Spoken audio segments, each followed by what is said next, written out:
Alhamdulillah, mini love daripada Tok T. Kita sambut syukur Alhamdulillah Tok T semoga dipermudahkan urusan ibadah Tok T bersama dengan keluarga. Ya, sekarang ni kita nak mengalu-alukan tetamu kita yang pertama untuk segmen kita yang pertama ini Ustazah. Ya, kita alukan Ustazah Nazira Abu Bakar, Pegawai Hal Ehwal Islam. Assalamualaikum. Assalamualaikum warahmatullahi. Terima kasih Ustazah kerana sudi memberi ruang dan juga datang hadir untuk Selamat Malam Malaysia ini berkongsi bersama dengan Ramadan tiba ini Ustazah.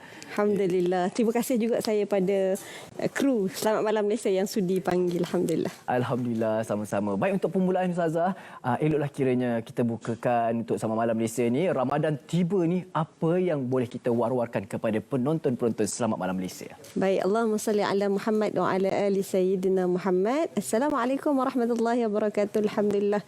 Pertama sekali seronok kita rasa tuan-tuan puan kan.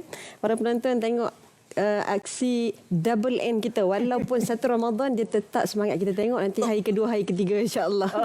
Tengok kedua ketiga maintain ke tidak Ustazah? Maintain ke tidak. Biasanya hari pertama semangat lagi. Ya. Hari kedua ketiga tu bila dah apa tu? Dah puasa kan. So hopefully insya-Allah terus aktif lah. Ya, insya-Allah. Amin ya rabbal alamin Ustazah kan. Okey, bila kita sebut tentang Ramadan ni, pertamanya kita kena ingatlah Ramadan ni bukan bulan yang menghalang kita para penonton daripada kita buat segala aktiviti harian kita. Ada orang macam disebut tadi, ada orang bila datang Ramadan, puasa kena tidur, kena rehat. Tapi sebenarnya Ramadan kita tak seperti itu. Ramadan kita kena aktif macam tadi. Double N kita buat kan. Dah berbuka Ustazah. Sebelum berbuka tadi mencabar juga kan. Sebab tu kita sebut bulan Ramadan ni bukan semata-mata bulan yang untuk kita sebut apa? Ada orang kata bulan Ramadan ni mesti duduk atas tikar sejadah. Tak. Dalam bulan Ramadan ni kita kena ingat ibadah itu bukan semata-mata solat, bukan semata-mata zikir, tapi ibadah tu semua tugasan yang kita buat, termasuk yang kita duduk di sini. Para SA, penerbit, AP kita, kru-kru yang bertugas malam ni sebagai contoh. Semuanya boleh jadi ibadah bila kita niat kerana Allah. Apa kita lakukan, bekerja ataupun apa-apa aktiviti kita niat kerana Allah Ta'ala, itu dikira ibadah ya Ustazah? Betul. Sebab tu kita sebut bulan Ramadan ni sepatutnya jadi lagi berikan lebih semangat pada kita. Sebab apa para penonton? Sebab bulan Ramadan ni para ulama sebut pahalanya digandakan. Allahu Akbar. Bulan biasa dapat 1, bulan Ramadan dapat 700 boleh jadi kata ulama. Berlipat-lipat kali ganda. Sebab tu yang penting kita sebut nak ke tak nak je. Kalau kita nak, maka pilihan ada di tangan kita. Kalau kita tak nak, cakaplah bertimbun-timbun kan. Ya, 1000 alasan Ustazah. Kalau betul kalau dah hati tu tak nak sebenarnya, banyaklah dia alasan. Sebenarnya tak nak, itu je kuncinya. Tapi kalau kita nak, macam mana pun kita boleh lakukan dengan semangat. Itulah Ustazah, kalau boleh nak kongsikan Ustazah, permulaan kita ni di bulan Ramadan ni seelok-eloknya, seawal lepas kita bersahur, apakah yang perlu kita lakukan? Dah siap solat subuh, semua tu apa aktiviti yang perlu kita rangka? Okey, baik. Saya suka untuk sebut macam ni, Nadir. Pertama, bila kita sebut dalam bulan Ramadan ni, yang paling penting adalah kita rancang Ramadan kita. Kita nak yang bagaimana? Sebab ada setengah orang bila dia gagal untuk merancang, maka sebenarnya kita merancang untuk gagal. Itu kata orang bijak pandai. Sebab tu bila masuk bulan Ramadan, seperti mana kita bekerja, kita ada KPI kita, maka Ramadan juga sama. Apa yang kita nak capai, maka yang ni yang perlu kita rancang. Rancang yang bagaimana? Yang ni yang kita kena atur. Masalahnya dari sudut solat kita, berapa banyak solat malam yang kita nak dirikan sebagai contoh. Quran kita, berapa juzuk yang kita nak khatamkan. Maka ini yang akan menjadi susunan aktiviti di siang hari kita. Quran kita, kemudian sedekah kita, apa lagi? Berbuat baik dengan orang. Kemudian kita sebut zikir dan sebagainya. Jadi kalau kita berjaya rancang dalam bulan Ramadan, ini yang akan membantu kita untuk jadikan Ramadan kita ini lebih bermakna daripada tahun-tahun yang sebelumnya. Tengok perancangan tu penting ya. Ustazah, macam mana pula? Ada di antara penonton kita ni memang dah buat perancangan. Maknanya dia mula sikit. Maknanya dah pertengahan, dah ada ke puncak, lebih digandakan lagi, ibadah sunat dia digandakan. Tapi ada masa rupanya ialah kita ni hanya merancang, tapi Allah yang menentukan segalanya. Ada pula aktiviti lain pula, ada kerja lain. Jadinya satu hari yang dirancang tu patutnya penuh dengan aktiviti ibadah sunat, tapi penuh dengan aktiviti lain, kerja-kerja yang tanggungjawab dikira amanah kita sebagai manusia untuk melakukan kerja. Bagaimana pula tu Ustazah? Okey, sebab tu tadi saya sebut, bila kita niat kerja yang kita nak buat itu kerana Allah, maka bagi pekerjaan yang kita buat tu ada ibadah. Pahala dia. Ya, juga dinilai sebagai ibadah. Sebab tu kita sebut bulan Ramadan ni sepatutnya menjadi bulan yang menjadikan kita lebih produktif. Sebab apa? Sebab bila kita tahu nilaian pahalanya berganda, maka sudah tentu kita lebih bersemangat nak buat. Plus bulan Ramadan ni macam mana yang kita tahu, bulan yang syaitan diikat. Maka kita sebut tukang-tukang bisik, tukang hasut tu dah kurang dah. Dah kena ikat Betul. Sebab tu kita sebut bulan Ramadan ni dia tak sepatutnya menyekat kita. Maknanya okey, kita kata kita dah plan dah nak baca Quran seharian. Contoh. Tiba-tiba penerbit telefon pula dah last minute kena ganti orang. Contoh. Pernah mengalaminya. Jadi sebab tu kita sebut kan, kita jangan terlalu jumud. Ibadah tu mesti dengan solat, mesti dengan Quran.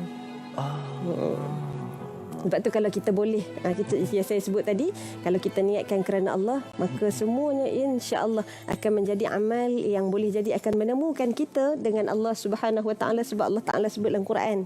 Satu ayat yang sepatutnya diambil sebagai motivasi kepada kita bila kita baca Al-Quran sehari-harian, kata Allah, "Faman yarju liqa'a rabbih falyamal 'amalan salihan." Siapa nak jumpa dengan Allah, buat amal soleh. Siapa nak berjumpa dengan Allah, buat amal soleh. Niat tu apa saja yang kita lakukan, niat kerana Allah Ta'ala, insya-Allah lagi dekat Allah dengan kita, lagi permudahkan urusan kita seharian. Ustazah dan juga Ustazah, saya tertarik sekali bila ada di antara ibu bapa yang menonton Sama Malam Malaysia ni bertanyakan bagaimana untuk mendidik anak-anak kecil. Ya, anak-anak kecil pasti kita ada pengalaman kita tersendiri, tapi ibu bapa mesti nak terbaik. Masa kecil dia kata, "Kenapa lah mak ayah saya paksa bangun?" Bila dah ada anak sendiri, baru tahu cabaran dia macam tu ya. Bagi Ustazah sendiri, apa pendekatan yang boleh diguna pakai? Okey, baik. Saya ada 5 orang anak kecil. Murah rezeki. Jadi bila kita ada 5 orang anak-anak kecil ni, memang sekarang ni saya tengah fasa struggle dengan anak-anak. Nak bangunkan pagi sahur, nak fahamkan dia. Anak saya hari ni hari pertama puasa. Ada seorang yang 5 tahun tu, dia daripada pukul 4 dah start jilat botol air. Sebab dia sama dengan uncle lah. Kita sama dengan adik. Sebab apa? Sebab dia tak pernah lagi. Pada saya ibadah puasa ni dia kena bertahap.